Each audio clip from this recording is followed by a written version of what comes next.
मैं आईना हूँ दिखाऊंगा दाग चेहरों के, मैं आईना हूँ दिखाऊंगा दाग चेहरों के, जिसे बुरा लगे वो सामने से हट जाए। सभापति महोदय, छात्र नौकरी मांगने पर लाठियां खा रहे हैं, 2 जून की रोटी मुहाल है, पेपर लीक ने लाखों छात्रों का भविष्य चौपट कर दिया है और देश को बताया जा रहा है कि अमृतकाल आया है। कभी कभी मेरा मन करता है कि मणिपुर में निर्वस्त्र करके घुमाई गई बेटियों से पूछूं कि अमृतकाल आया है या नहीं आया है। कभी कभी मेरा मन करता है सभापति महोदय कि देश के लिए ओलंपिक लाने वाली बेटियां जो इसी जंतर मंतर पर घसीटी गई, उनसे पूछूं कि अमृतकाल आया है कि नहीं आया है। कभी कभी मेरा मन करता है कि रात के 2 बजे बिना परिवार की मर्जी के हाथरस में जलाई गई उस दलित बिटिया जो बलात्कृत थी, उसको स्वर्ग में संदेशा भेजूं और उससे पूछूं कि आया हुआ अमृतकाल तुम्हें दिख रहा है या नहीं दिख रहा है।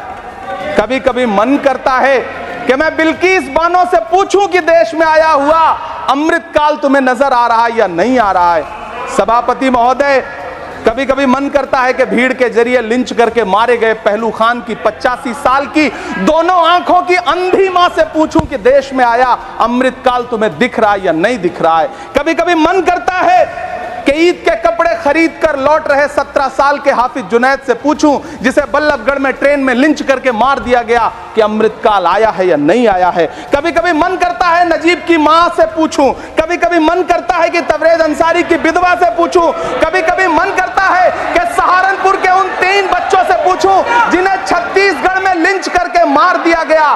सभापति महोदय, कभी कभी मन करता है कि मैं गुजरात के चिखोदरा में क्रिकेट मैदान में लिंच करके मार दिए गए सलमान बोहरा के परिवार से पूछूं कि अमृतकाल आया है या नहीं आया है। कभी कभी मन करता है कि मैं अलीगढ़ के औरंगजेब उर्फ फरीद से पूछूं, जिसे लिंच करके मार दिया गया और बाद में उसी मृतक के ऊपर डकैती का मुकदमा कायम किया गया। सभापति महोदय, यह कैसा अमृतकाल है जिसके अभिभाषण में स्वास्थ्य पर सिर्फ आधे मिनट पर चर्चा हुई। कैंसर के मरीज दिन ब दिन बढ़ रहे हैं, हार्ट अटैक से हंसते खेलते बच्चे जान गंवा रहे हैं, कभी क्रिकेट के मैदान में कभी जिम में, और इस सरकार के पास स्वास्थ्य पर बात करने के लिए आधा मिनट है।